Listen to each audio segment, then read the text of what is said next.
तो आज का हमारा टॉपिक है how can we separate pure copper sulphate from an impure sample. ये कॉपर सल्फेट का केमिकल फॉर्मूला है, कंफ्यूज नहीं होना। तो क्या सीखना है हमने कि अगर आपको एक इम्प्योर सैंपल गिवन हो कॉपर सल्फेट का, ठीक है, उसमें इम्प्योरिटीज़ मिली हो कॉपर सल्फेट के साथ साथ, तो आप उस इम्प्योर सैंपल में से प्योर कॉपर सल्फेट को कैसे अलग करोगे। तो जिस प्रोसेस से हम इस कॉपर सल्फेट को अलग करेंगे उसका नाम है क्रिस्टलाइजेशन। क्या नाम है? क्रिस्टलाइजेशन। ठीक है, क्रिस्टलाइजेशन। तो क्रिस्टलाइजेशन वो प्रोसेस है जिसमें हम एक कॉन्सेंट्रेटेड सोल्यूशन को, ध्यान से सुनना मेरी बात, कॉन्सेंट्रेटेड सोल्यूशन को हीट करते हैं, फिर इसको कूल डाउन करते हैं। ठीक है, जब एक कॉन्सेंट्रेटेड सोल्यूशन कूल डाउन होता है तो जो भी सब्सटेंस हमें सेपरेट करना है इसके अंदर से, उसके क्रिस्टल्स बन जाते हैं।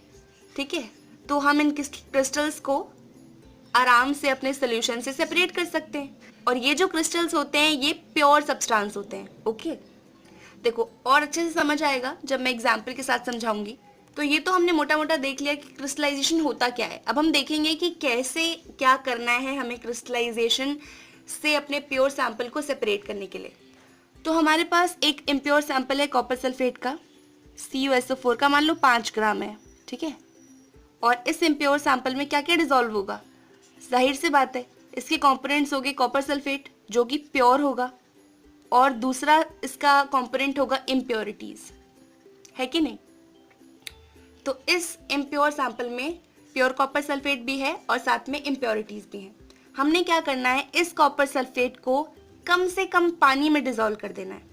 ठीक है, हमने क्या किया, इसमें वाटर ऐड कर दिया और बना लिया एक सॉल्यूशन।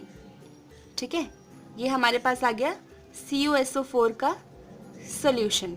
ठीक, अब हमारा अगला प्रोसेस होगा फिल्ट्रेशन। फिल्ट्रेशन, ये जो हमारा कॉपर सल्फेट का सॉल्यूशन आया है ना, इसे हमने फिल्टर पेपर की मदद से फिल्टर करना है। तो हमने एक और बीकर लिया जिसमें कि हमने फिल्टर पेपर लगा दिया और इस वाले बीकर का सॉल्यूशन उठा के इधर डाल दिया। तो फिल्टर पेपर की मदद से क्या होगा, जितनी भी अनडिजॉल्व्ड इम्प्योरिटीज होंगी इसके अंदर जो डिजॉल्व नहीं हो पा रही हैं सॉल्यूशन में, वो इस फिल्टर पेपर पे आ जाएंगी और ये जो सॉल्यूशन है ये काफ़ी हद तक हमारा प्योर हो जाएगा। ठीक है, तो यहाँ पर बचा हमारे पास फिल्टर किया हुआ कॉपर सल्फेट सॉल्यूशन। ठीक है, CuSO4 सॉल्यूशन, वो भी फिल्टर्ड। ओके, अब जो हमें ये फिल्टर्ड सॉल्यूशन मिला है इसे एक दूसरे बीकर में निकाल लो। ओके, फिर आप क्या करो, आप इसे हीट प्रोवाइड करो। तो आपने नीचे एक बर्नर लगाया, ठीक है, और आपने इसे कर दी हीट प्रोवाइड। और तब तक आपने इस सॉल्यूशन को हीट प्रोवाइड करनी है जब तक ये सॉल्यूशन कंसंट्रेटेड ना हो जाए या फिर सैचुरेटेड ना हो जाए। कंसंट्रेटेड मतलब वो सॉल्यूशन बन जाए जिसमें कि सॉल्यूट बहुत ज़्यादा हो और सॉल्वेंट काफ़ी कम, मतलब इसमें ज़्यादा से ज़्यादा पानी इवेपोरेट हो जाए और थोड़ा ही कॉपर सल्फेट बचे। ओके, तो हमने इतना हीट प्रोवाइड करना है अपने सॉल्यूशन को। जब ये सॉल्यूशन कंसंट्रेटेड या सैचुरेटेड हो जाए तब आप हीट करना बंद कर दो। तो अब हमारे पास ऐसा सॉल्यूशन आ गया जिसमें बहुत बहुत कम पानी है और जिसमें हमारा सॉल्यूट मतलब कि कॉपर सल्फेट काफ़ी ज़्यादा है। अब आपको इस सॉल्यूशन को फिल्टर पेपर से कवर कर देना है और इसको बिना हाथ लगाए, बिना डिस्टर्ब किए ऐसे ही छोड़ दो। जब आप अगले दिन आकर इस चीज़ को देखोगे दोबारा से, तब आप पाओगे कि जो आपका वेसल था इसमें ना कुछ कुछ क्रिस्टल्स बन गए होंगे, छोटे छोटे छोटे छोटे। तो ये जो क्रिस्टल्स हैं they are pure copper sulphate. हमने ये कर लिया प्योर कॉपर सल्फेट को ऑब्टेन। और आप पूछोगे इम्प्योरिटीज कहाँ गई? तो भाई याद है आपको इस सोल्यूशन में थोड़ा सा पानी था, है ना, ये कंसंट्रेटेड था मतलब उसमें थोड़ा सा सॉल्वेंट तो होगा ही। तो वो जो सॉल्वेंट है थोड़ा सा बचा हुआ बीकर में, उसी में इम्प्योरिटीज डिजॉल्व है ना, इम्प्योरिटीज हो गई अपने थोड़े से पानी में डिजॉल्व और कॉपर सल्फेट के बन गए क्रिस्टल्स। और ये जो क्रिस्टल्स बने हैं ये है प्योर कॉपर सल्फेट। जल्दी से रिवाइज करते हैं एक बार प्रोसेस को। हमने क्या किया, हमारे पास एक इम्प्योर सैंपल था कॉपर सल्फेट का, हमने उसे पानी में डिजोल्व किया, ठीक है। हमारे पास फिर एक सोल्यूशन आ गया कॉपर सल्फेट का। फिर इस सोल्यूशन को हमने फिल्टर पेपर की मदद से फिल्टर किया, जिसमें कि जो इनसॉल्युबल इम्प्योरिटीज थी वो सब हो गई सेपरेट। ओके, फिल्टर पेपर पर आ गई। हमारे पास दोबारा से एक सोल्यूशन आ गया जो काफी हद तक साफ साफ था, लेकिन अभी भी तो इसमें इम्प्योरिटीज होंगी, है ना। तो हम क्या करेंगे, ये जो हमारा फिल्टर्ड वाला सोल्यूशन था इसको हमने किया हीट। जब हमने हीट किया तो वाटर, जाहिर सी बात है, इसमें से इवापोरेट हो जाएगा। तो हमने वाटर को इवापोरेट करवाया तब तक करवाया जब तक ये सोल्यूशन कंसंट्रेटेड या फिर सैचुरेटेड ना हो जाए।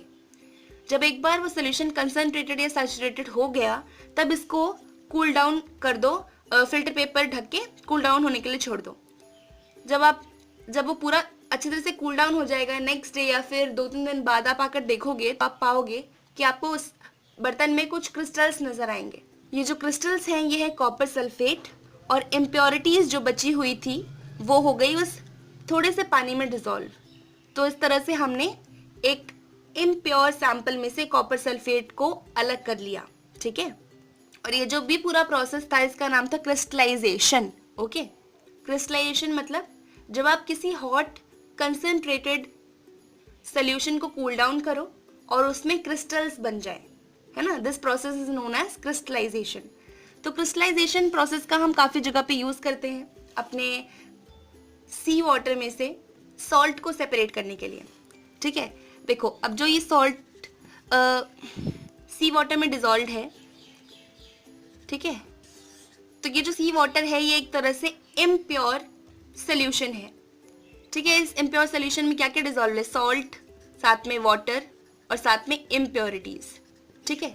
तो आप क्या करोगे, इस सी वाटर को सबसे पहले फिल्टर पेपर की मदद से फिल्टर करोगे ताकि ज़्यादातर इम्प्योरिटीज फिल्टर पेपर पर ही रह जाएं, है ना। फिर उसके बाद उसे इवेपोरेट करवाओगे, इवेपोरेट करके एक कंसनट्रेटेड सोल्यूशन आपको मिलेगा।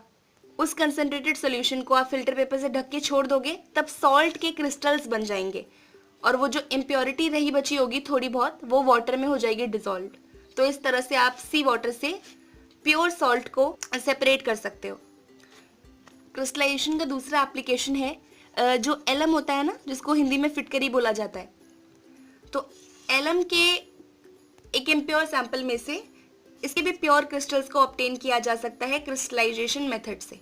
तो हमें क्रिस्टलाइजेशन प्रोसेस समझ आ गया। अब एक बहुत इंपॉर्टेंट बात, अगर आपने गौर किया होगा तो आपके मन में एक क्वेश्चन आया होगा, वरना नहीं आया होगा, फिर भी मैं आपको बताती हूँ। देखो, जब हमने अपना सोल्यूशन पानी में डिजॉल्व कर ही दिया है ना, मान लो कॉपर सल्फेट का सोल्यूशन था, उसमें हमने पानी में डिजॉल्व किया था, वो भी मिनिमम अमाउंट ऑफ पानी। तो इस कॉपर सल्फेट सोल्यूशन को सीधा इवेपोरेट क्यों नहीं किया? जब फंडा यही है कि सोल्यूशन को कंसंट्रेट करना है ना, तो डायरेक्ट इवेपोरेट करके भी तो आप इसे कंसंट्रेटेड बना सकते थे, वाटर को उड़ा सकते थे इसमें से। तो इतना लंबा चौड़ा प्रोसेस क्यों? तो अगर आप इसे डायरेक्टली इवेपोरेट कर दोगे, जो भी आपका सोल्यूशन है, उसमें फिर भी इम्प्योरिटीज डिजॉल्व रह जाएंगी। अगर आप अपने सोल्यूशन को फिल्टर भी कर दोगे, उसके बाद भी पानी में कुछ ना कुछ इम्प्योरिटीज डिजॉल्व रह जाएंगी। अगर आप क्रिस्टल्स नहीं बनाओगे तो वो इम्प्योरिटी उसी आपके सोल्यूशन में डिजॉल्व रहेंगी, ठीक है। सारी की सारी इम्प्योरिटीज खत्म हो जाएं, इसी वजह से हम इतने लंबे चौड़े क्रिस्टलाइजेशन प्रोसेस का यूज करते हैं रादर दैन सिंपल इवापोरेशन। तो ये था हमारा क्रिस्टलाइजेशन प्रोसेस। अगर आपको इस प्रोसेस से रिलेटेड कोई भी डाउट है तो उसे कमेंट सेक्शन में ज़रूर पूछिएगा। तो इस वीडियो को इतना ही रखते हैं और आपसे मिलते हैं आगे आने वाले वीडियोस में। तब तक के लिए bye bye, take care, have a great day.